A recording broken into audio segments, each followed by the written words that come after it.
Iran युद्धावरून American सैन्यात बंडाळी सुरू आहे का असा प्रश्न उपस्थित होतोय।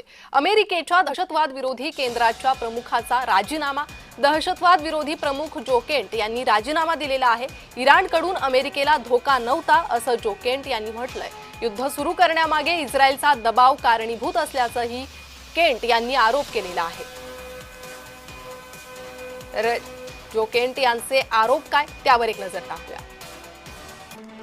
इराणकडून अमेरिकेला कुठलाही धोका नव्हता। केवळ इस्रायलच्या दबावाखाली इराणवर युद्ध लादलं। इस्रायल आणि अमेरिकेनं चुकीची माहिती पसरवून युद्ध सुरू केलं। 2003च्या इराक युद्धाप्रमाणेच पुन्हा चुकीची माहिती पसरवली।